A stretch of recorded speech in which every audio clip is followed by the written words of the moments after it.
सबसे पहले वायुमंडलीय पवन की दिशा के बारे में जो हम जानकारी लेंगे उसको थोड़ा सा समझने का प्रयास करते हैं हम लोग। और आपको शायद पता होगा कि वायु अलग शब्द है, पवन अलग शब्द है। जैसे हम लिखते हैं यहाँ पर वायु, ठीक इसी ढंग से लिखते हैं वायु धारा, ठीक इसी ढंग से लिखते हैं वायुपात, और ठीक इसी ढंग से लिखते हैं पवन, ठीक इसी ढंग से लिखते हैं वायुमंडल। ये सब अलग अलग चीज है। प्रतियोगिता परीक्षा में जनरली हम लोग जो देखते हैं कि क्या शब्द वही है, तो दिक्कत आ जाता है। अभी हम देख रहे थे कुछ कोचिंग की क्लासेज यूट्यूब पर, और मैंने देखा कि वे लोग जो बताते हैं हड़बड़ दड़बड़ में समय तो कम लेते हैं, जल्दी जल्दी बोलते हैं, लेकिन गलत बोलते जाते हैं। उसमें उनका सवाल था कि मानव शरीर का सबसे बड़ा अंग कौन है, और आंसर तुरंत बोल दिए हैं लीवर, जबकि गलत है। अगर ये पूछे कि मानव शरीर का सबसे बड़ी अंग कौन है तो त्वचा, और तंत्रिका कौन है तो, या मानव शरीर का सबसे बड़ा तंत्र कौन है, तो वैसी स्थिति में वो यदि लीवर बोलते तो सही था, लेकिन उन्होंने नहीं कहा। सब बदल जाता है। अगर कोई कहे कि मानव शरीर का कौन सी ग्रंथि सबसे बड़ी है तो लीवर होगा। एग्जैक्ट जवाब होगा कि मानव शरीर की सबसे बड़ी ग्रंथि कौन है, तो उत्तर होगा लीवर।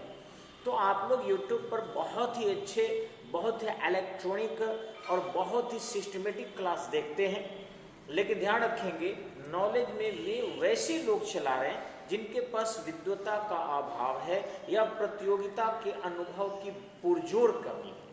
वो बच्चों को कुछ नॉलेज जरूर दे देते हैं, लेकिन जहां बच्चा लीड कर सकता है वहां वो आपको डैमेज कर देते हैं और उसी चीज को आप रट जाते हैं। हम लोग तो मजबूरी है कि लॉकडाउन के कारण ऑनलाइन आ रहे हैं, नहीं तो ऑनलाइन नहीं आते, क्योंकि इससे बच्चों को उतने अच्छे ढंग से नहीं समझाया जा सकता।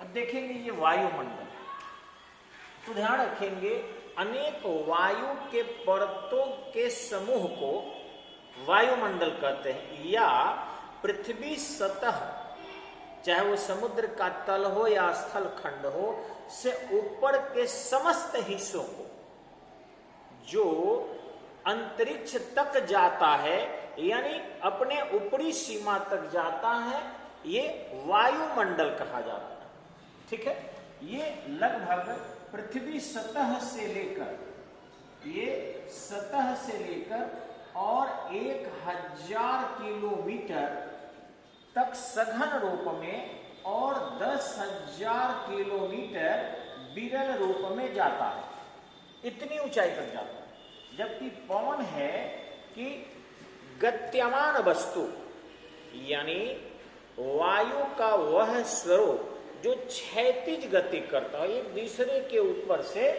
अगर ये चल रहा है तो इस ढंग से इसको जो है पवन कहा जाता है। वायु है गैसों के मिश्रण को, वायु किसको कहते हैं हम लोग? गैसों के मिश्रण को। ठीक है, ये जो है आपका, इसमें कार्बन डाइऑक्साइड भी होता है, ऑक्सीजन भी होता है, नाइट्रोजन भी होता है, हाइड्रोजन भी होता है, हीलियम भी होता है, बहुत सारे चीज होते हैं, ये गैसों का मिश्रण है। और वायुधारा, वायुधारा वह है जो ऊर्ध्वाधर गति करती हो, यानी नीचे से यदि पवन ऊपर की ओर उठने लगे तो उसको हम लोग सामान्यतः वायुधारा कहते हैं।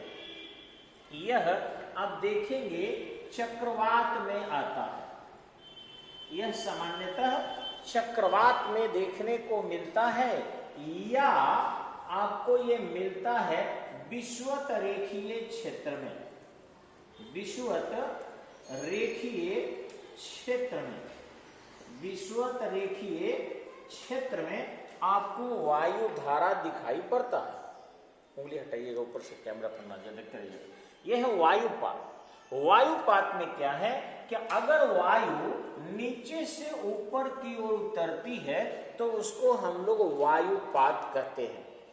ऊपर से नीचे की ओर उतरे तो, क्लियर। तो फिर देखेंगे वायुमंडल यह पृथ्वी सतह से अर्थात समुद्र तल से स्थल खंड से सघन अवस्था में 1000 किलोमीटर, विरल अवस्था में 10,000 किलोमीटर तक जाए।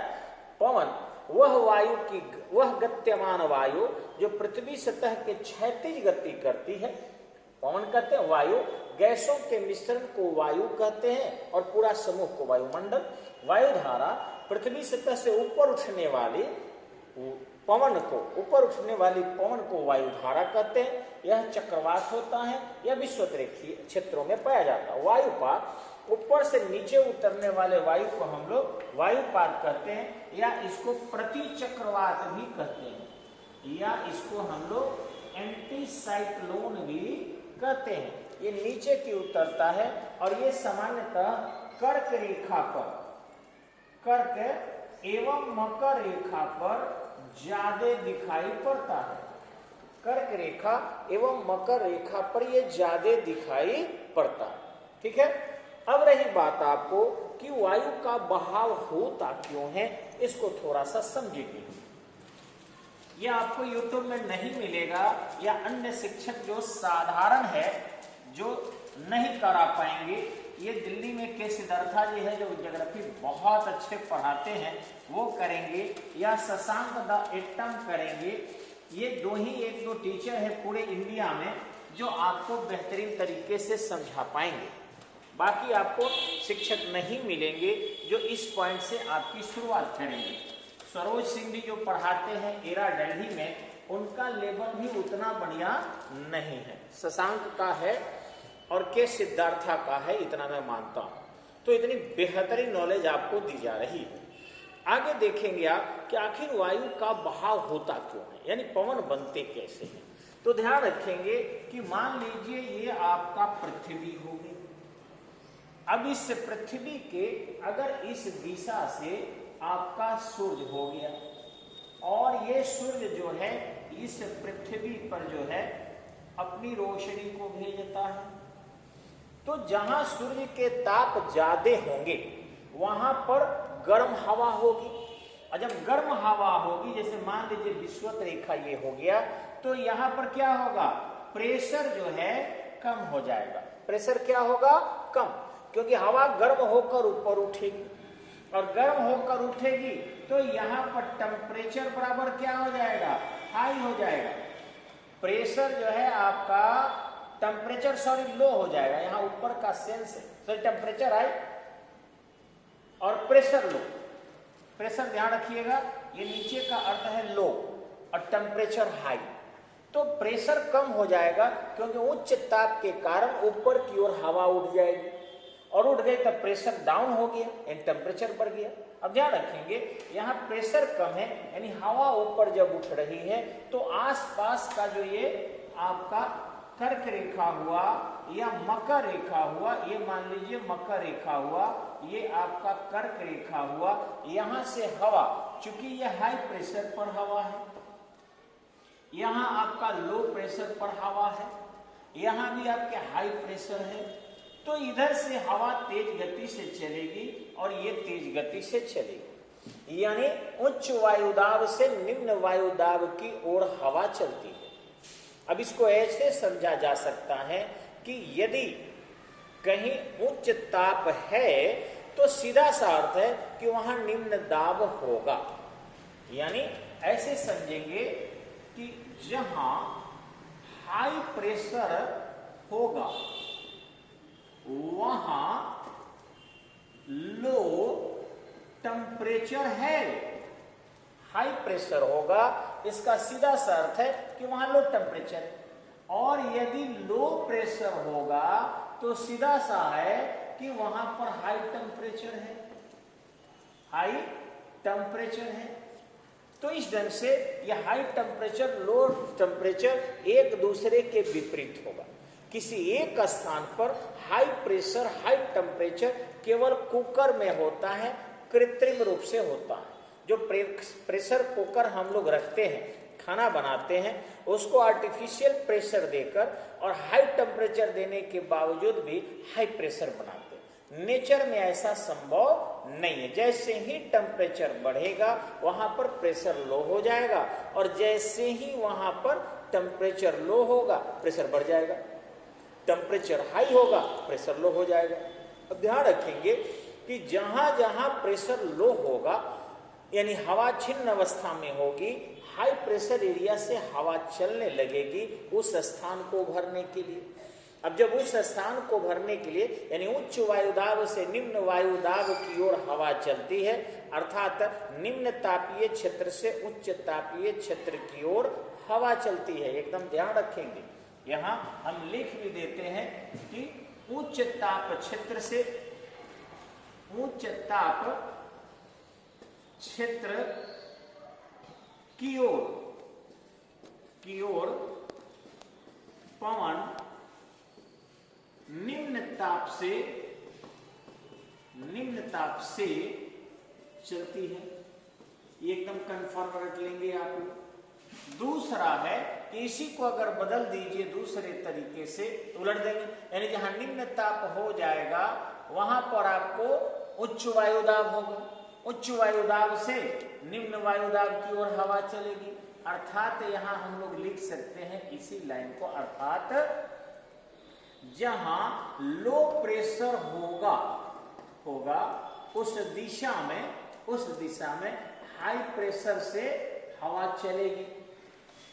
तो ये जो है आपका यूनिवर्सल है, एकदम पूरी तरह साइंटिफिक है और उसी को जानने की आवश्यकता है।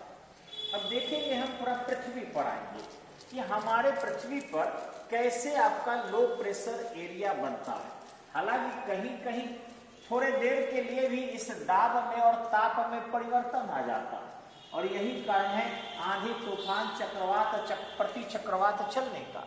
अगर कांस्टेंट होते तो फिर ज्यादा अंतर नहीं पड़ता, लेकिन ध्यान रखेंगे जहां के कांस्टेंट हो जाते हैं यानी सालों भर लगभग एक प्रकार की चीजें रहती है, वही जलवायु है। लेकिन जो दिन में ही बदल जाए या दिन के अंतर के कारण बदल जाए उसी को हम लोग मौसम कहते हैं। देखिएगा शिक्षित लोग भी गांव में हैं, वो भी कहते हैं आज का मौसम खराब है, आज की जलवायु खराब नहीं है। ध्यान रखेंगे, ऐसे कहते हैं लोग कि दक्षिण भारत की जलवायु जो है वो बहुत उष्ण है, कश्मीर की जलवायु ठंडी है, ठीक रूस की जलवायु ठंडी है, अफ्रीका की जलवायु गर्म है, उष्ण है। लेकिन वहां ये नहीं कहता है लोग कि जलवायु जो है वो शॉर्ट टाइम के लिए, लेकिन जब दिन आ जाएगा तो लोग कहेगा आज का जलवायु खराब है। नहीं, आज का मौसम खराब है, आज मौसम जो है ठीक किए हुए है। तो मौसम जो है आपका शॉर्ट टाइम के लिए होता है, जलवायु लंबे समय के एक औसतन वर्गीकरण होता है। तो यहां देखेंगे हम, मान लीजिए ये आपका पृथ्वी है। अब इस पृथ्वी को यदि हम लोग सूर्य के ताप के आधार पर जानने का प्रयास करें, अगर इस पृथ्वी को सूर्य के ताप के आधार पर यदि हम जानने का प्रयास करेंगे तो ये एरिया, इस एरिया में सूर्य की रोशनी कम पहुंचती है, क्योंकि सूर्य जो है आपका ये कर्क रेखा से मकर रेखा के आसपास ही ये रह जाता है। मान लीजिए ये आपका हो गया कर्क रेखा, ये हो गया मकर रेखा, ये हो गया विषुवत रेखा। तो वैसी स्थिति में जो हमारा सूर्य है उसकी रोशनी यहीं से यहीं तक रह जाती है। अब यहाँ से यानी कि कर्क रेखा तक और इधर मकर रेखा तक, ये दो ही के बीच में आपका या तो सूर्य यहाँ रहेगा या सूर्य यहाँ रहेगा, एक जगह नहीं रहता है, लेकिन मोटे तौर पर बना रहे हैं हम लोग, या सूर्य आपको यहाँ रहेगा। तो सूर्य की रोशनी जो है आपको प्रॉपर जो है सभी जगह मिलती है, चाहे यहाँ रहे तो सीधे मिलेगी, यहाँ रहे तो इसके सीधे मिलेगी। लेकिन यहाँ इनको रोशनी जाने में रोशनी कम हो जाती है, यहाँ भी रोशनी आने में रोशनी कम हो जाती है। अतः यहाँ पर टेम्परेचर क्या हो जाता है, टेम्परेचर बराबर लो, यहां पर भी